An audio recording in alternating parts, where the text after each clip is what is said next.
e a classe trabalhadora. Agência Sindical apresenta Repórter Sindical, o mundo do trabalho no ar.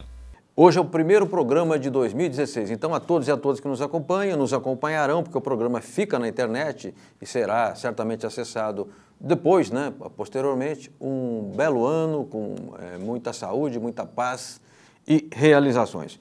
Nós, como sabido, fazemos agora programas temáticos. O ano começa com o tema sindicalismo e educação. E, aliás, por uma sorte, nós começamos o programa de hoje, dia 14, na data exata em que o piso do professor foi aumentado, foi reajustado. Então, eu já vou anunciar aqui, talvez até em primeira mão, para muita gente. O governo anunciou, o governo federal, e publicará no Diário Oficial amanhã, um aumento de 11,36 no piso do professor, ante uma inflação de 11,28. O piso passa para R$ 2.135,64. Talvez aqui na cidade de São Paulo, nas maiores cidades, não seja um piso tão representativo. Porém, se você for para o interior do Brasil, Ceará, Mato Grosso, Tocantins, mesmo aqui para os fundões do estado de São Paulo, R$ 2.135,64 é um piso significativo. Então, saudamos aqui o governo por ter aumentado o piso do professor, um pouquinho acima da inflação, mas pelo menos recompôs as perdas da inflação. Portanto, nessa data em que a gente fala de sindicalismo e educação e também aqui anuncia o novo piso, eu quero dizer que recebemos com alegria o engenheiro, o Fernando Palmesan Neto. Ele é primeiro secretário do Sindicato de Engenheiros do Estado de São Paulo, diretor administrativo e financeiro do ISITEC, que é o Instituto Superior de Inovação e Tecnologia, ligado ao Sindicato de Engenheiros do Estado de São Paulo, é engenheiro eletricista, formado em 85 pelo Mackenzie, nosso vizinho, já que nós ficamos ali na Doutor Vila Nova, e em eletrônica pela Universidade do Mackenzie também. Olha, na semana em que falamos de sindicalismo e educação e contamos com o Fernando Palmesan, o governo homologou ou, digamos, aprovou o marco regulatório da ciência, tecnologia e inovação no Brasil, o que não é pouco. Depois o Fernando Palmesan poderá nos explicar. Palmesan, obrigado pela sua presença. Eu que agradeço, Franzinha. Sempre uma satisfação, uma honra enorme estar aqui com você, participando aqui no programa da Agência Sindical, que é uma batalha que você leva adiante, que o grupo leva adiante, e que deixa sempre em evidência o sindicalismo brasileiro, as questões ligadas ao sindicalismo, que são importantes, né? Fazem parte da vida cotidiana de todo trabalhador brasileiro. Perfeito. Aliás, eu quero aproveitar aqui e dizer que a Agência Sindical completa 25 anos agora em julho. Então, puxa vida, um quarto de século não é fácil. Num país onde as microempresas têm uma vida muito curta, né? Porque o que se paga de imposto aqui nesse país por setor produtivo é um negócio absurdo e injusto e descomunal. Eu quero, antes de começar a rodada de perguntas de troca de ideias com o Fernando Palmesan, falar que nós temos aqui, como sempre, o nosso repórter sindical, Ariane Soares. Tudo bem, Ariane? Tudo ótimo, Franzinho. Boa noite. Boa noite, Palmesan. Boa noite, seja bem-vindo. E boa noite a você, internauta, que nos acompanha aqui no Repórter Sindical. Um feliz ano a todos. Estou aqui para encaminhar algumas perguntas ao entrevistado e nós estamos com um novo WhatsApp. Anote aí, eu vou falar bem lento para você anotar e gravar o nosso número. Assim eu anoto também. Né? Vamos lá, é 942709363. Repetindo, 942709363. Se você quiser também, pode mandar sua pergunta pelo e-mail repórter@agenciasindical.com.br ou pelo Facebook. Facebook a gente está divulgando em todos os grupos e a rede completa lá do Facebook, a gente divulga o programa. Se você quiser comentar e mandar a sua pergunta aqui, será sempre bem-vinda. Muito bem, muito bem. Voltamos então com o repórter sindical Fernando Palmesan Neto. Eu quero mostrar aqui um documento, uma revista, né? Uma revista aqui alentada de 2015, número 4, Brasil Inteligente, da CNTU, que é a Confederação Nacional dos Trabalhadores de Formação Universitária, Liberais, Educação Continuada, Civilização, Trabalho e Desenvolvimento. Fernando Palmesan, por que a educação enseja civilização, enseja trabalho e desenvolvimento?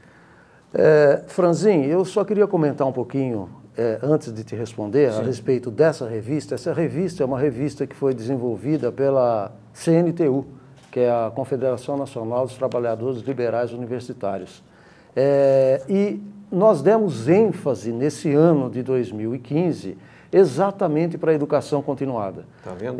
Nós entendemos, acho que a gente estava até adivinhando que você ia fazer um programa falando sobre educação, então nós já nos adiantamos e trabalhamos durante praticamente todo o ano para no final do ano a gente soltar essa revista, Sim. que é uma revista que não trata só desse assunto, evidentemente, mas dá um destaque muito grande para essa questão da educação continuada, que nós entendemos, aí até respondendo a tua pergunta, que o desenvolvimento humano, principalmente nos dias atuais, onde a gente está conectado com tudo, né? Tudo está conectado, se a gente ficar fora de tecnologia, fora principalmente de inovação, das questões da inovação, a gente não vai evoluir muito. Então, sim, como a nossa ideia e o nosso país precisa de uma evolução rápida e sólida, nós precisamos apostar na cabeça da nossa população.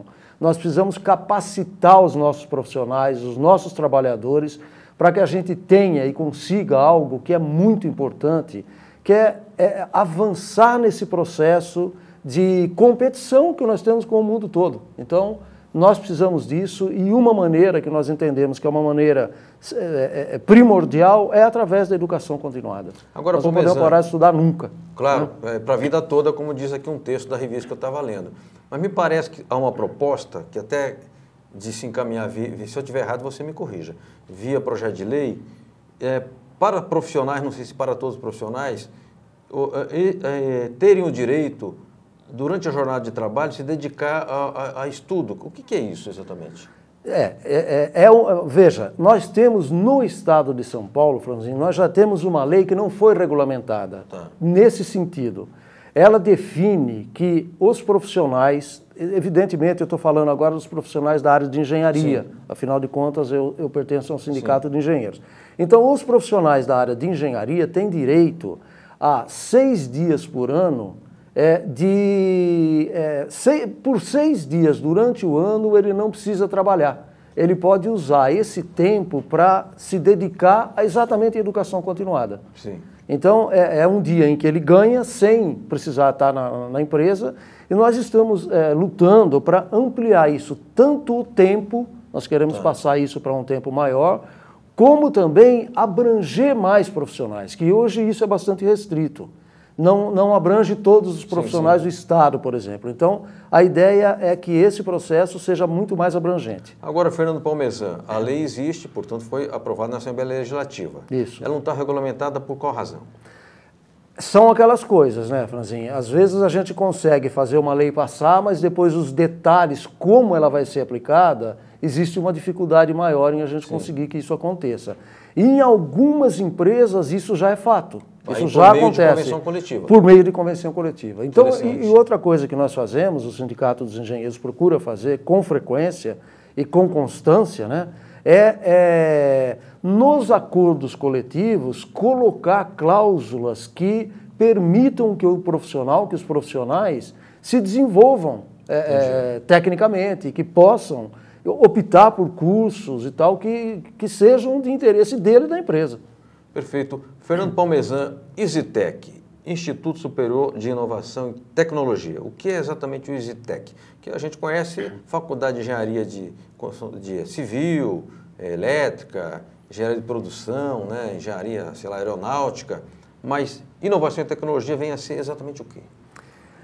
Franzinho, é um projeto muito ousado do Sindicato dos Engenheiros. Então, essa instituição de ensino é uma instituição de ensino que foi criada pelo Sindicato dos Engenheiros.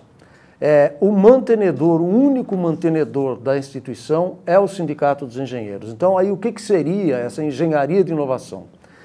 A ideia é que a gente forme um profissional com uma visão muito abrangente, em que ele tenha condição de atuar nas várias áreas de engenharia, nas várias modalidades de engenharia.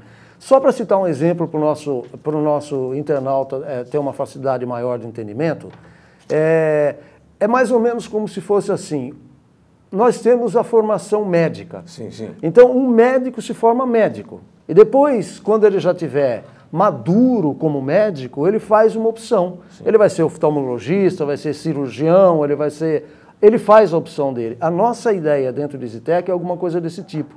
Tá. Nós queremos um profissional com uma formação muito ampla, que ele seja um ótimo engenheiro, um super engenheiro, e depois, quando ele já estiver maduro, porque nós entendemos, Franzinho, que com 17 anos, 18 anos, dificilmente o nosso jovem vai ter condições, já vai estar maduro para definir se ele quer ser civil, elétrico, químico, mecânico. Sim, sim, sim.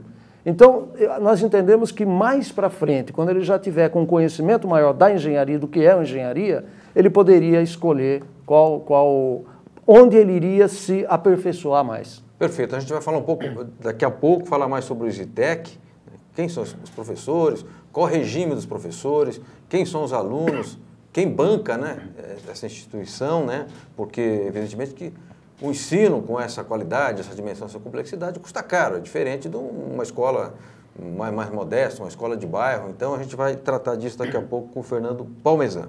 Me avisa o Edu, que fica aí do outro lado das câmeras, que nós temos o Fala Diap. O Fala Diap é o momento em que o Departamento Intersindical de Assessoria Parlamentar fala aqui no Repórter Sindical. Vamos lá, Fala Diap?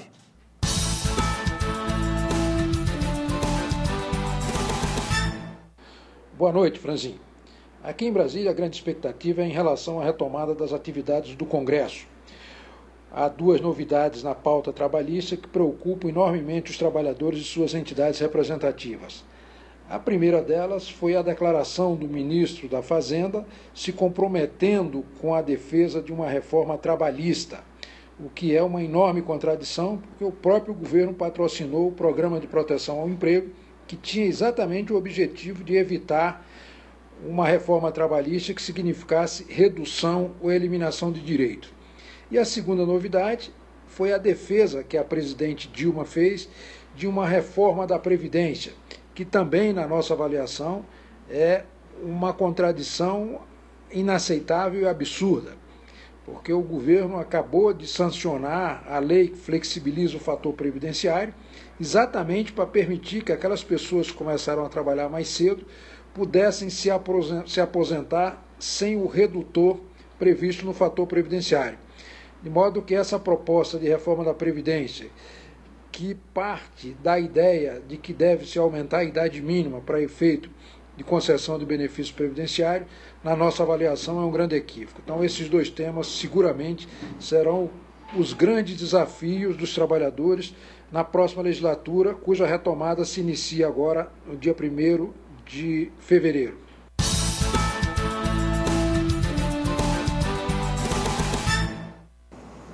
Muito obrigado, Toninho. Antônio Augusto Queiroz, do DIAP, sempre com informações muito importantes acerca das matérias em tramitação no Congresso Nacional e também com a leitura política qualificada. O Toninho eu conheço desde a época do movimento pela Constituinte, é um sujeito muito sério, muito trabalhador e ajuda demais o movimento sindical. Obrigado, Toninho. Um abraço a todos do DIAP. Ariano Soares, podemos começar com as perguntas? Podemos sim. Pode fazer pergunta difícil. Então vamos começar pela maior e mais difícil. O entrevistado bate de prima, tá? Mas é uma pergunta muito boa. Foi feita pela Débora Moreira, você provavelmente conhece, ela é assessora de comunicação do CESP. A experiência do EasyTech tem sido bastante exitosa e tenho tido a oportunidade de acompanhar isso de perto como jornalista de imprensa do CESP. Como interessada nos novos processos pedagógicos de educação efetivamente transformadores, me interessa bastante a maneira como essas práticas estão sendo disseminadas e na troca de experiência entre profissionais. Gostaria de saber de que maneira vocês estão registrando e documentando essas etapas, todas que estão ocorrendo, que de uma certa maneira estão moldando e dando uma cara ao curso de Engenharia de Inovação. Existe um relatório, uma preocupação em produzir uma documentação pedagógica sobre o método? Bacana, hein? Muito bom, né? Tá dissertou vendo? E fez a pergunta. Mas olha, Débora, obrigado pela pergunta. Nós temos, eu vou lá no começo. Quando o Sindicato dos Engenheiros no estado de São Paulo resolveu criar o EasyTech, foi alguma coisa muito bem planejada. Então nós fizemos um planejamento do que a gente queria e quando, em que tempo a gente deveria percorrer para atingir as nossas metas. E o processo todo começou com uma discussão muito ampla dentro do próprio sindicato e com pessoas ligadas à área de educação e engenharia nos ajudando, nos dando um apoio, certo? E neste momento, quando nós definimos o que a gente queria, nós começamos a elaborar nossa documentação. Então, a documentação a que a Débora está se referindo é a base do EasyTech, todos os estudos que nós fizemos para dar consistência ao nosso projeto já foram feitos há 4 anos atrás. Evidente que a gente vem acompanhando e atualizando esse processo, porque nada é estanque hoje em dia, né? Agora, com relação ao que acontece hoje dentro do EasyTech, claro que a gente tem um processo todo de acompanhamento, até porque, Débora, Franzinha, a gente tem um interesse, não temos, o Sindicato dos Engenheiros não tem nenhum interesse em fazer alguma coisa comercial, até porque ele não pode. Sim. Ele não pode. Pela legislação, ele não pode fazer nada comercial. Então, a ideia é mostrar que é possível você criar uma instituição de ensino de engenharia qualificada. Qual é o interesse do Sindicato dos Engenheiros?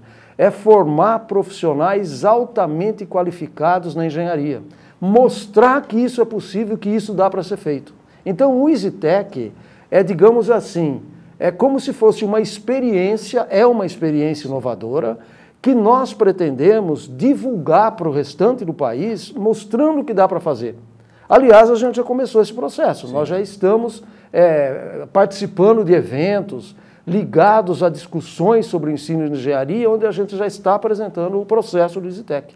Bacana. Portanto, algo pensado, planejado, articulado, consistente, porque é inovador, mas não é aventureiro, né? Porque às vezes tem aquela inovação, uma aventura, e a aventura acaba se revelando, a prática acaba desautorizando aquela forma improvisada. Não é o caso aqui. Eu já conheço o EasyTech, aliás, estive na aula magna, se não me engano, a aula proferida pelo então ministro da Ciência e Tecnologia, Aldo Rebelo, é isso? Exatamente, no dia 23 de fevereiro de 2015.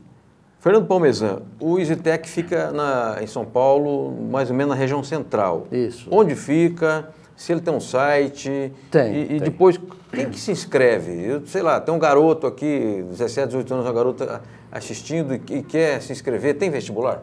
Tem vestibular, sim, Franzinho. Aliás, nós estamos concluindo a fase de inscrição para o vestibular. A fase de inscrição para o vestibular termina amanhã. Opa! Na sexta-feira. Então, quem tiver interesse ainda está em tempo de se inscrever. E amanhã, tá? Em que local que faz? Pela internet. Olha, tá vendo? O site é o www.exitec.edu.br. Tá. Então, no site existe a forma de se inscrever. Tá? É uma instituição, eu talvez até vá adiantar um pouco, mas depois a gente pode até aprofundar, mas é uma instituição que permite que o estudante realmente aprenda.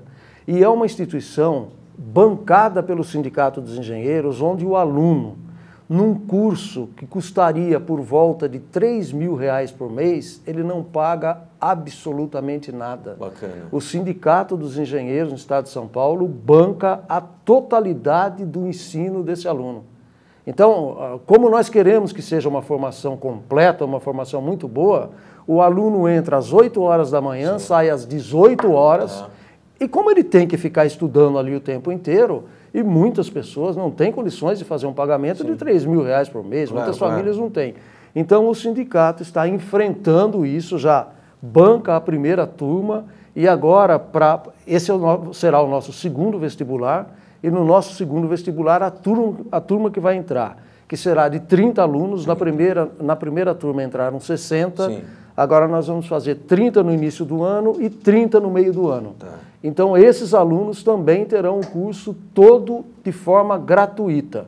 E tem mais um detalhe, como o aluno fica o dia todo na instituição, nós entendemos que ele tem que ter uma condição de locomoção, de tomar um lanche, alguma, sim, coisa desse tipo. Então, o Sindicato dos Engenheiros também dá uma bolsa auxílio de R$500 por mês para cada um dos alunos. Puxa Então, vida. além dele não pagar nada, Sim. ele ainda recebe uma bolsa para poder estudar com tranquilidade. Afinal de contas, ele não tem tempo de trabalhar, nem de fazer um biquinho, né? Perfeito. Porque é estuda integral, muito, né? É integral, exatamente. Que beleza. E fica em que local aqui de São Paulo? Qual Fica endereço? na Rua Martiniano de Carvalho, Sim. número 170, 170. Perto daquela igreja bonita. Exatamente, faz parte daquele complexo da Igreja do Carmo. Ali antigamente era o Colégio Equipe? Colégio Equipe.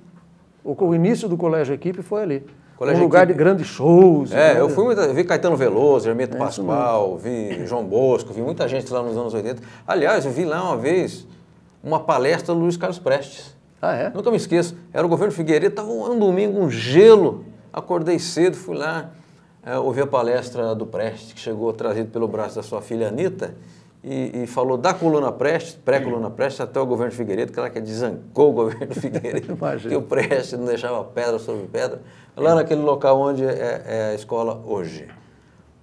O Edu nos avisa, o implacável Edu, que temos uma reportagem. E a reportagem, até fui eu, se não me engano, que fiz as matérias, foi ato pró-legalidade, mobilização dos movimentos sindical e social contra o impeachment de Dilma e pela saída de Eduardo Cunha da presidência da Câmara de Deputados. Vamos chamar a reportagem? Foi na Avenida Paulista, muita gente, muitos trabalhadores, muito movimento sindical, sem quebradeira, hein? Foi um ato pacífico. Vamos lá? A agência sindical cobriu, dia 16 de dezembro, o grande ato em defesa da legalidade e contra o impeachment de Dilma. Direto da Avenida Paulista, palco da manifestação cívica, ouvimos dirigentes sindicais e outras lideranças. Ô Wagner, muita gente na Paulista hoje, isso significa que a população rechaça a quebra da legalidade? Eu tenho certeza disso. Eu acho que os trabalhadores sabem que o golpe para retirar direito dos trabalhadores, golpe não é contra a Dilma, é contra o aumento do salário mínimo, é contra os ganhos que nós tivemos nos últimos anos, é para quebrar a Previdência, é para acabar com a CLT, é para acabar com a carteira assinada, com aquele projeto de terceirização que o trabalhador lembra. O trabalhador sabe que os mesmos que estão propondo o golpe eram aqueles que propunham essas políticas contra os trabalhadores. Ele é contra. Nós vivemos um clima de instabilidade política. A direita aposta numa ofensiva conservadora, impondo uma agenda regressiva. Portanto, ao somarmos nesse movimento de rua, ganha ênfase a defesa da democracia contra o golpe. Nós vamos ganhar a batalha defendendo a democracia, barrando o golpe e impulsionando o movimento de massa pela retomada imediata do desenvolvimento nacional. Porque para nós trabalhadores que somos organizados, nós sabemos que respeitar a convenção coletiva, o acordo entre trabalhadores e empresários é importantíssimo. Então nós já temos a consciência de que acordos assinados são importantes. E a Constituição é um acordo assinado na sociedade, um acordo que diz que as eleições são de 4 em 4 anos. Então, fora disso, se não há empecilho legal para o impeachment, não é justo o que estão fazendo. Por isso que o trabalhador está aqui na rua, já sabendo que é importante defender o acordo nacional, que é a Constituição. Para conquistar essa democracia foi uma luta muito grande. Nós tivemos, no passado, a vida de muitos companheiros que nós perdemos para conquistar a democracia. Hoje quero, através de um golpe, tirar o direito do povo estar na rua, reivindicando os seus direitos. Então, em nome do movimento sindical do PDT, nós estamos aqui em defesa da dignidade do nosso povo, em defesa dos direitos trabalhistas, em defesa do direito do ser humano ir e vir, e é essa liberdade que nós não queremos perder. Então, nós estamos aqui hoje contra o impeachment e a favor do Brasil. Não vai ter golpe! Não vai ter golpe! Não vai ter golpe! E não vai...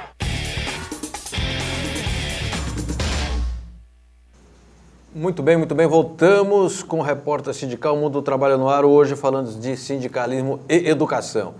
Eu estava gritando naquela reportagem que eu estava em cima de um caminhãozaço, e as caixas poderosíssimas e tocando hip hop. Então eu tinha que entrevistar os dirigentes sindicais e o hip hop comendo lá embaixo. Então, claro que era totalmente desigual a minha possibilidade. Mas fomos lá, fizemos uma matéria, tal o registro histórico, os dirigentes sindicais puderam falar.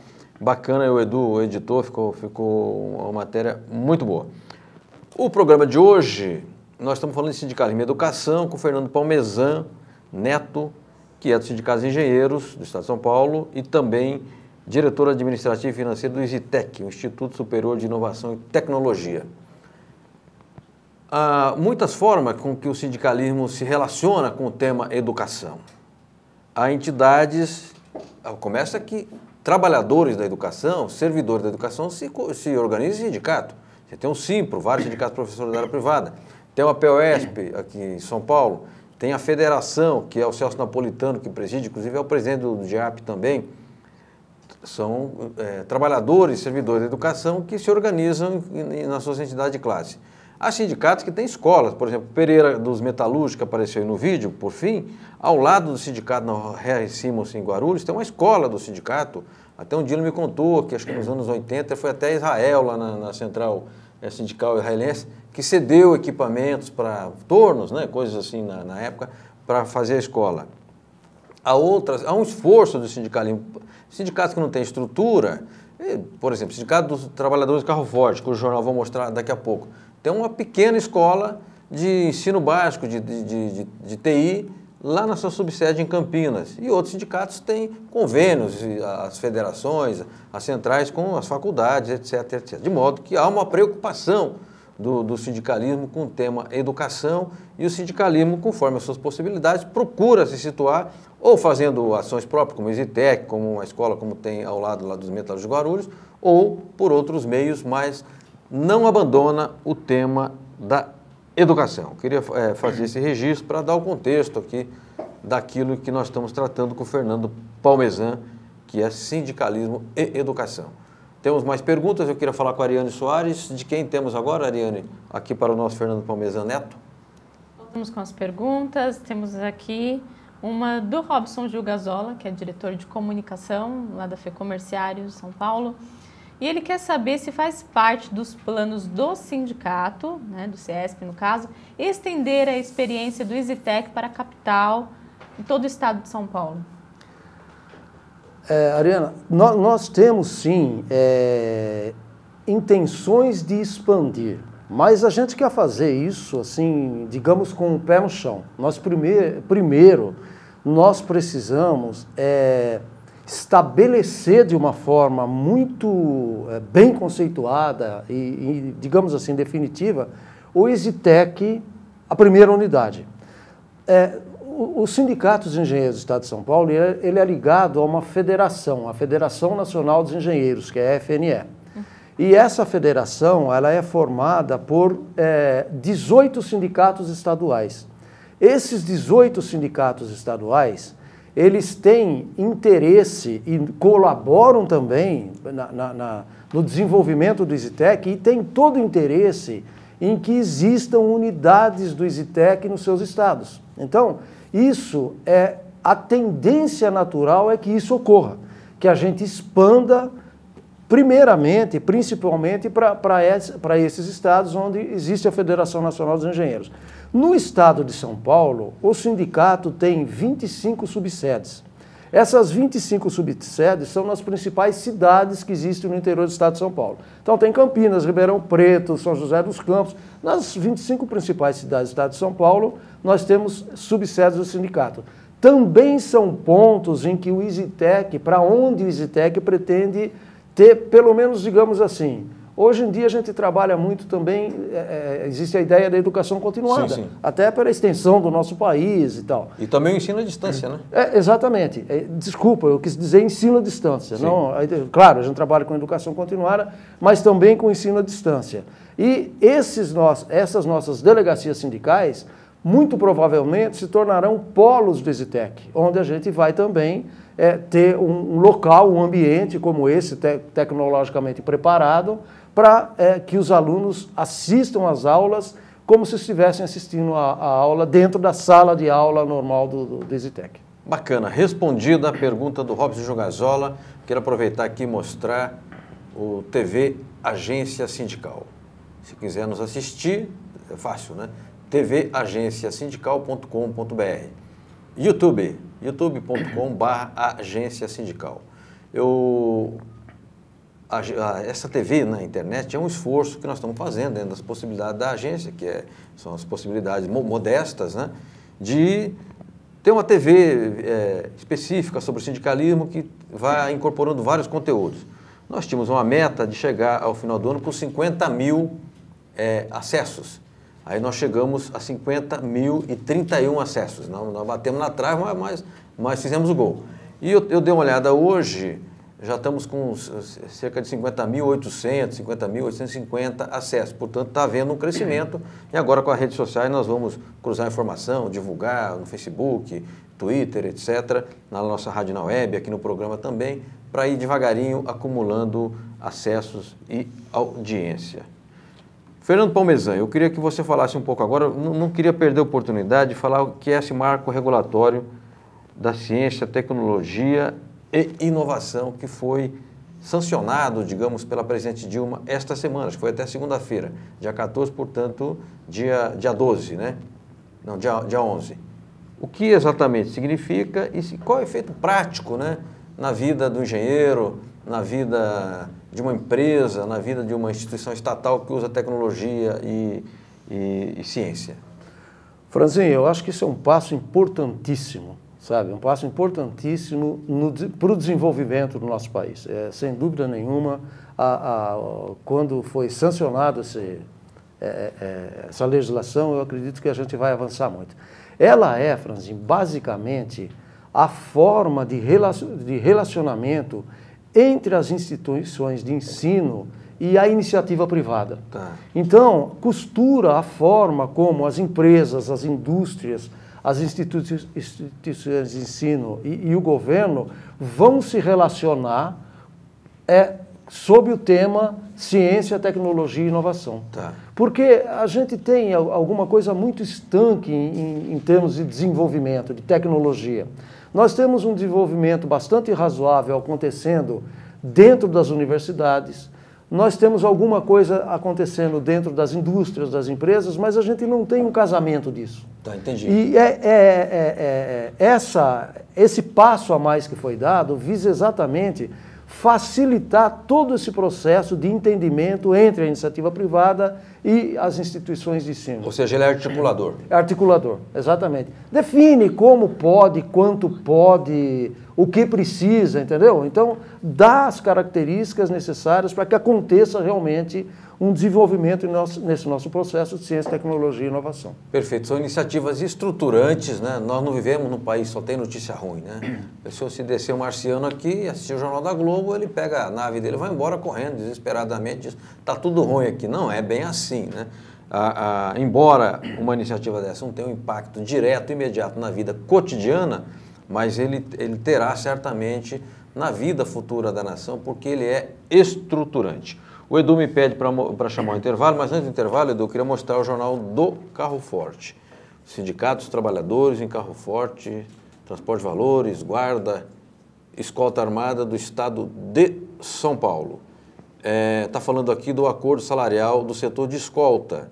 E teve aumento real de salário, teve ganho também no ticket de refeição e outros avanços. Então eu saúdo o João Passos, presidente do sindicato, e também a sua diretoria por um acordo, mais um acordo que obteve ganhos, né, e avanços para os trabalhadores.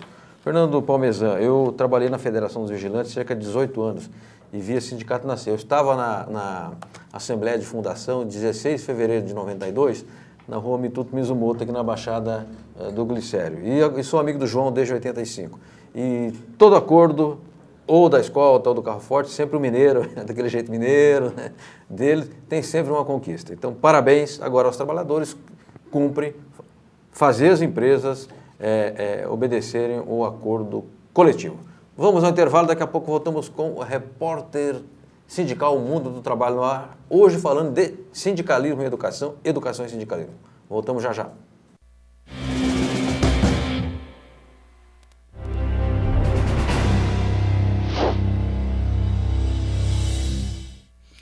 A nova central tem na formação sindical uma prioridade estratégica. Sem formação não há condição de você fazer um sindicalismo do ponto de vista classista. E nessa perspectiva nós lançamos agora o Programa Nacional de Educação Sindical, que é coordenado pela minha diretoria, a Diretoria Nacional de Formação Sindical e Qualificação Profissional, com o objetivo de qualificar multiplicadores, qualificar dirigentes sindicais, chegando a 10 mil dirigentes sindicais em todo o país.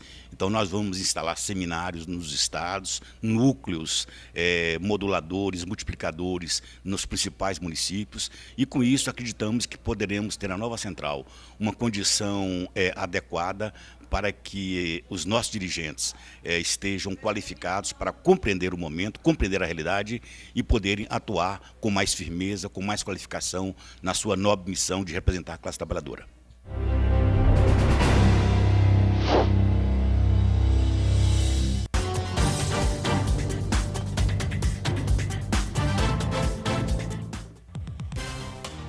A última reunião de 2015 de dirigentes da União Geral dos Trabalhadores, a 23ª plenária, realizada no Hotel Jaraguá, em São Paulo, com a presença de todos os presidentes das UGTs estaduais, secretários de Estado, deputados e o governador Geraldo Alckmin, que assinou decreto com o objetivo de preservar empregos na área de call center.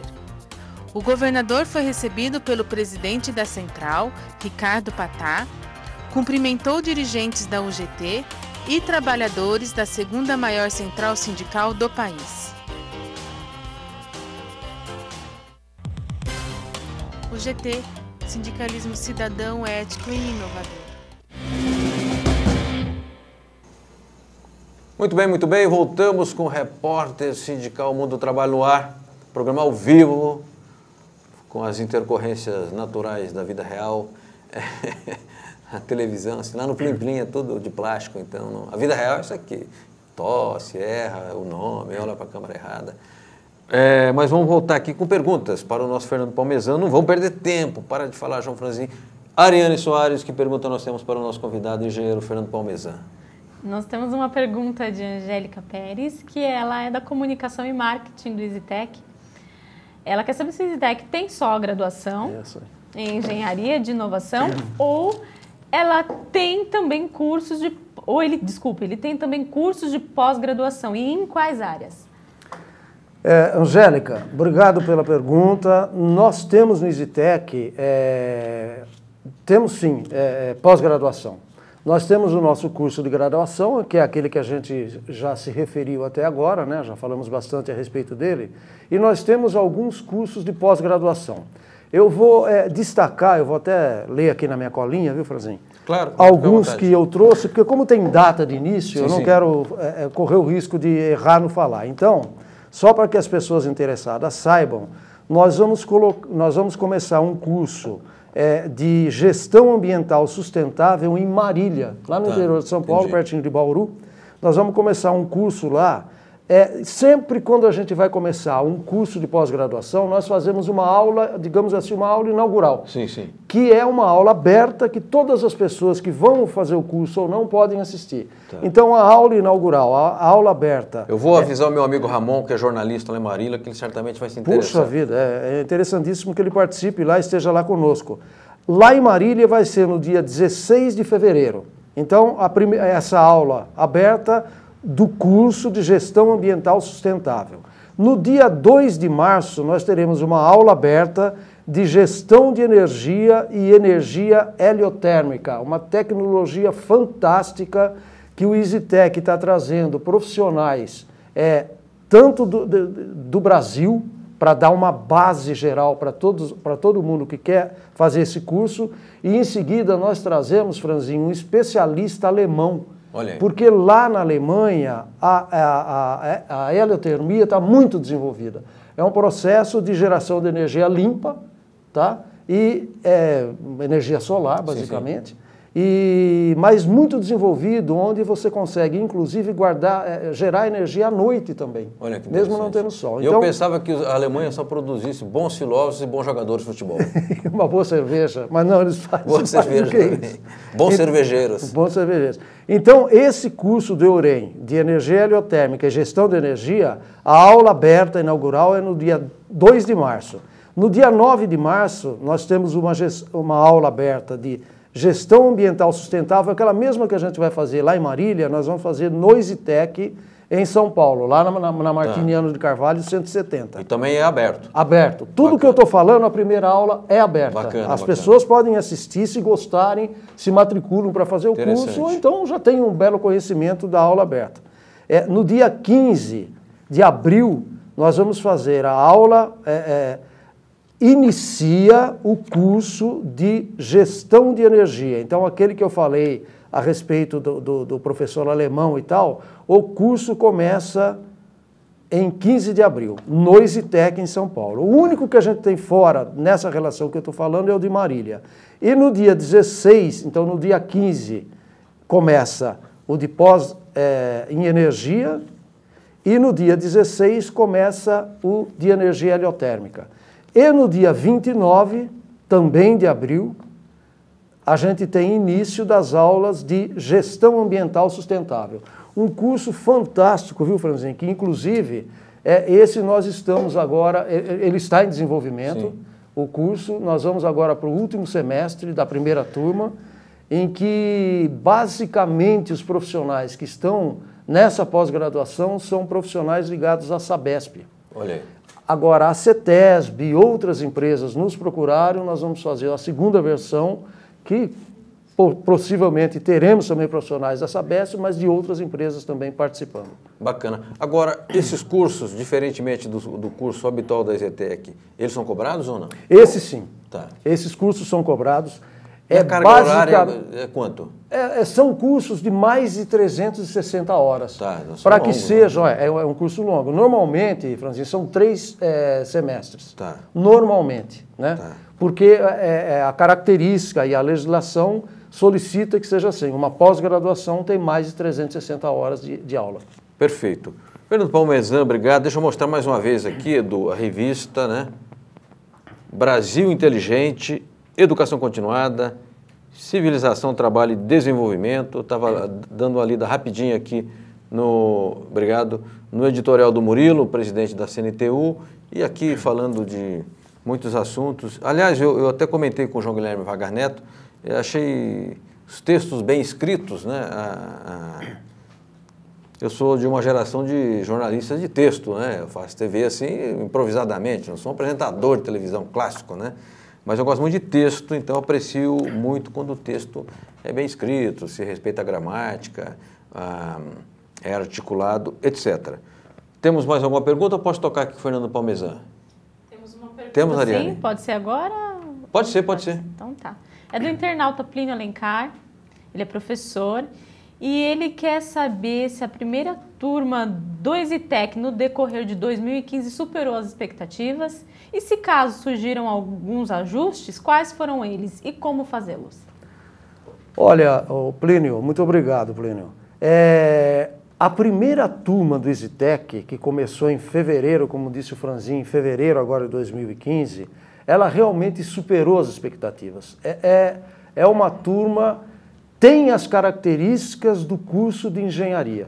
Então, num curso de engenharia normal, num curso de engenharia em que as pessoas não estão lá para passar de ano, que não vão passar de ano, se não souber, se não aprender, se não tiver condições de ir para a próxima etapa, nós tivemos uma perda de aproximadamente 50%. Então, digamos assim, dos 60 que iniciaram o curso, praticamente 30 concluíram o primeiro semestre.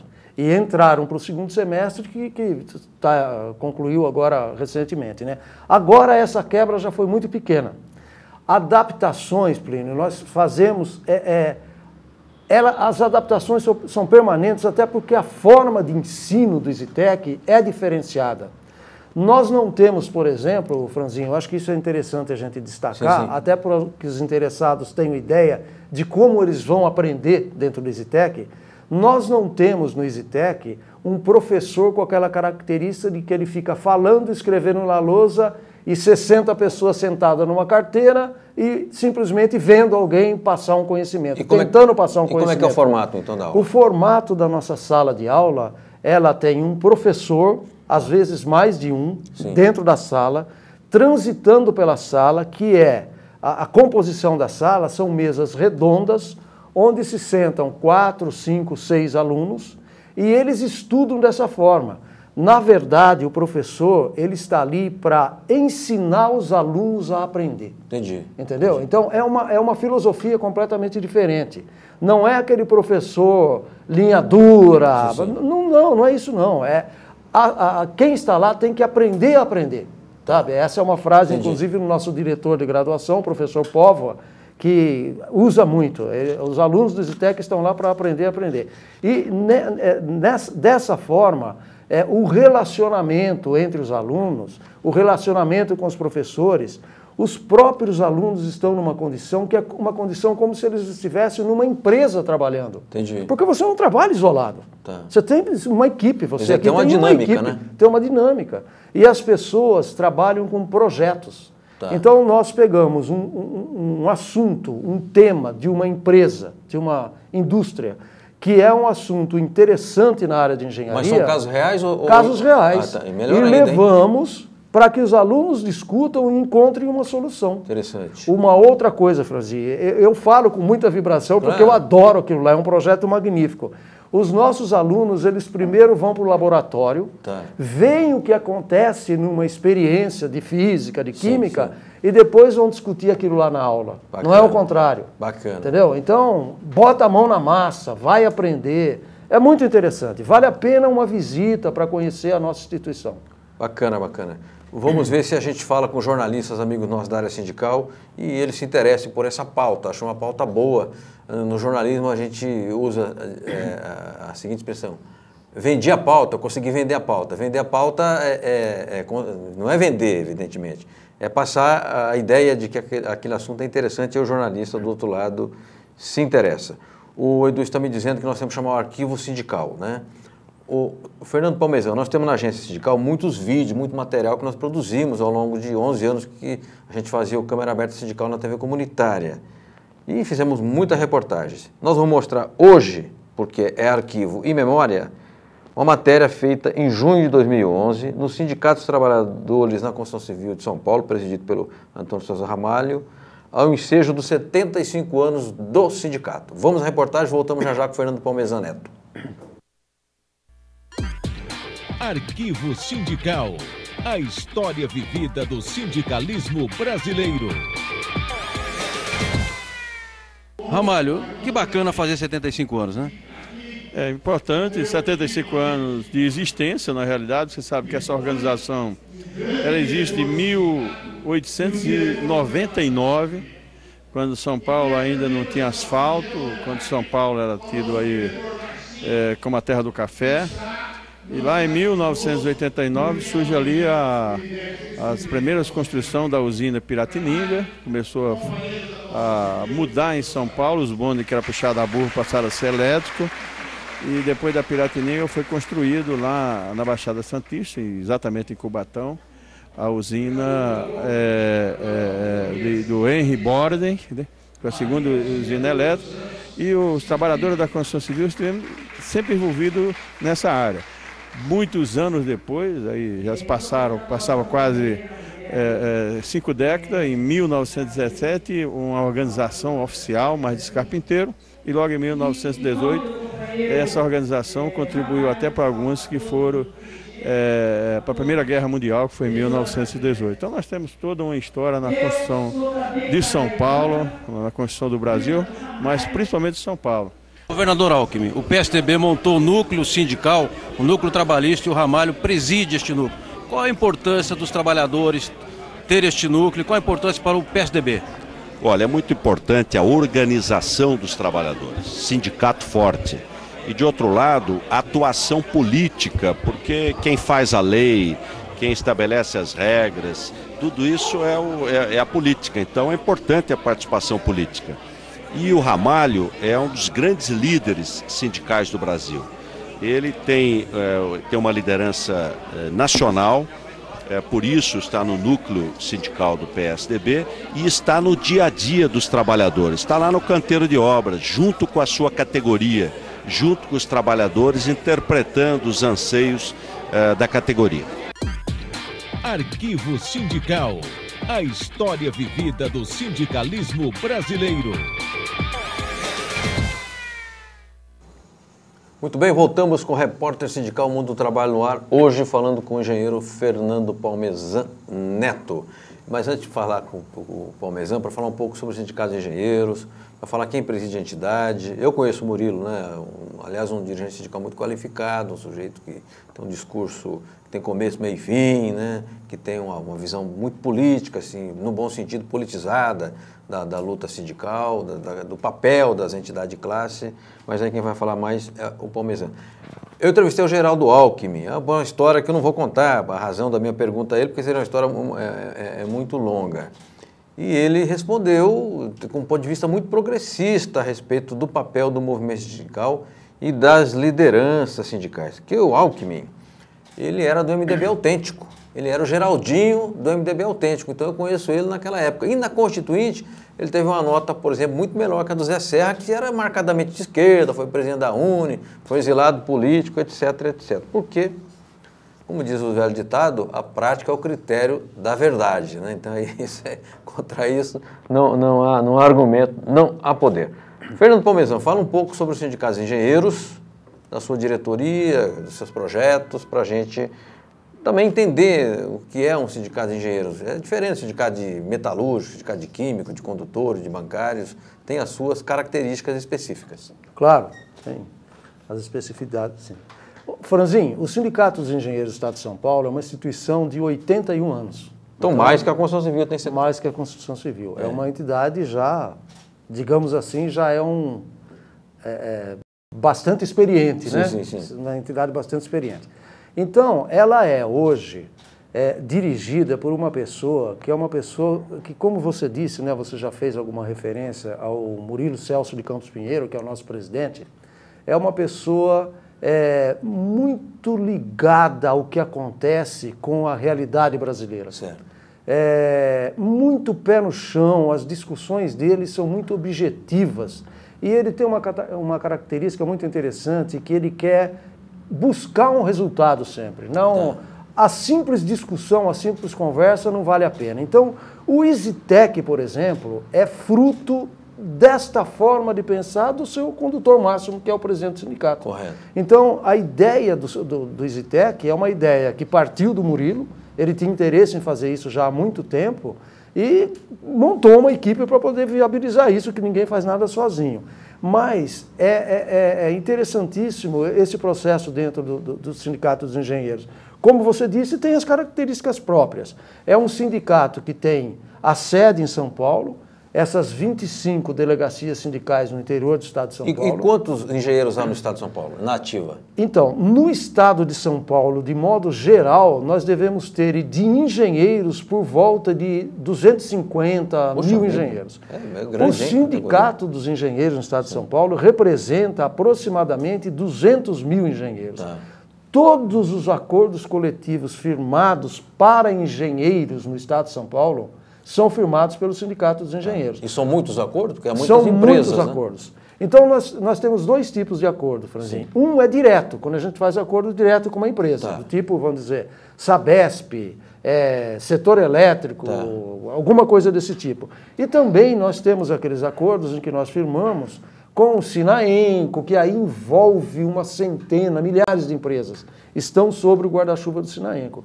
Mas todo acordo coletivo que tenha um engenheiro envolvido é responsabilidade e é, pela legislação, responsabilidade do Sindicato dos Engenheiros do Estado de São Paulo. E tem outra característica, Franzinho, que a maioria das pessoas que atuam dentro do Sindicato dos Engenheiros, quer sejam diretores, quer sejam delegados sindicais, que são aquelas pessoas que estão dentro das empresas atuando, elas trazem as demandas da sociedade para que a gente discuta dentro do sindicato.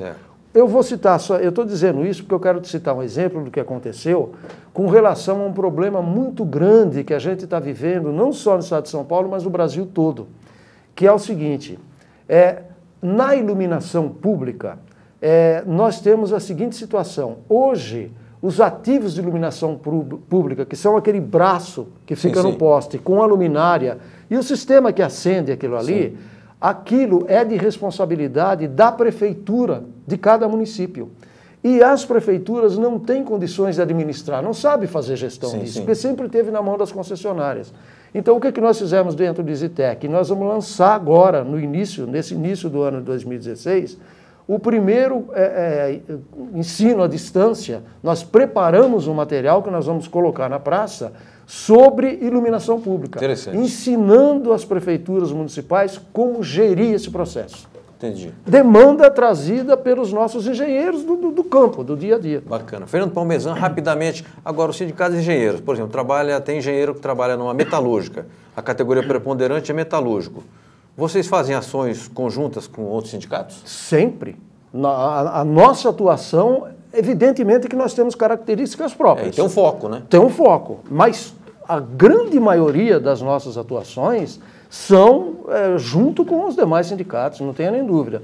E falando em junto com outras pessoas, Franzinho, uma coisa também que nós estamos tentando, isso via Federação Nacional dos Engenheiros, e é um projeto que a gente está desenvolvendo, também capitaneado pelo engenheiro Murilo, é o que nós chamamos de engenharia unida. Porque no sistema de engenharia existe o sistema profissional, que é o Confiacres, e o sindical.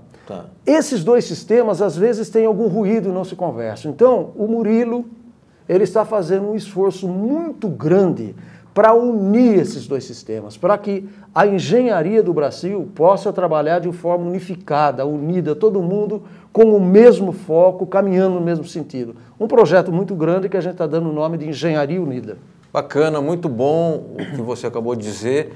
As iniciativas agregadoras têm que ser estimuladas. O mundo já divide demais, tem muito interesse individual, muita mesquinharia, muita patifaria. Então, quando há esses projetos, os bons projetos são os projetos coletivos, os projetos que agregam, os projetos que unem, os projetos que colocam energia no sistema, né? Então, saúdo essa iniciativa do Murilo e quero depois na agência sindical, nos nossos materiais, reproduzir e repercutir a iniciativa que é muito positiva e agregadora. Chegamos ao final do programa, primeiro programa do ano, espero que tenhamos feito o melhor possível, dentro das condições que se faz, de programa ao vivo e etc., que tem as intercorrências naturais, e que a gente tenha feito o principal, que é passado um conteúdo de qualidade, um conteúdo que leve informação, leve opinião balizada a respeito dos temas e dos assuntos aqui tratados. Hoje o tema sindicalismo e educação. Obrigado, Fernando Parmesan, que esteve aqui. Obrigado, Ariane. Obrigado, Edu. Obrigado, Gisele. Obrigado aos meninos da técnica. Obrigado à CESP. E até quinta-feira, que vamos tratar novamente, provavelmente com o professor Ailton, se não me engano, da FEPESP, sobre sindicalismo e educação. Até lá, um forte abraço.